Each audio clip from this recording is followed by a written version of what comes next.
The Infancy Gospel of James is also referred to as the Book of James and the Proto-Evangelium of James. It provides background information on Jesus' family, recounting the events that led up to his birth.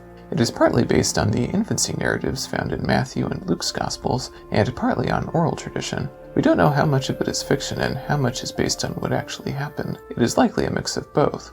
It was written during the mid-2nd century when veneration of Mary and interest in her backstory were increasing trends in many Christian groups. The book is divided into 3 roughly equal parts and is mainly a prose hymn of praise to Mary the Virgin, viewed as the most divinely favored of all women. The book claims to be written by James, who was Jesus' older stepbrother and the son of Joseph by a previous marriage. The book centers on Mary, daughter of Joachim and Anna, who up until her birth were not able to have any children.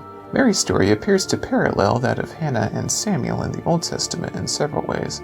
At age 3, Mary is taken to the temple in Jerusalem, where she is raised by priests until she hits puberty and is considered ritually impure and can no longer dwell in the sanctuary. The priests then leave her in the care of Joseph at age 12. Joseph already has children from his former wife who had died. The text also notes that Joseph strictly respects Mary's virginity while she is in his care. Matthew and Luke's Gospels both contain genealogies that link Joseph to David's line. This account, however, shows that Mary is also a descendant of David. The book claims that Joseph is only her guardian and not her husband, but there is still some drama between them after the angel visits Mary and tells her she will get pregnant by the Holy Spirit. Joseph is away on business for a long time and returns to find Mary 6 months pregnant and freaks out. Both parties are equally confused. The last third of the book is about the birth of Jesus, and the author mixes parts of the canonical accounts with some of his own special material. The book ends with Herod's unsuccessful attempt to kill Jesus through infanticide. The end of the book also contains an account of the midwives examining Mary after giving birth to Jesus and proclaiming that she is somehow physically still a virgin.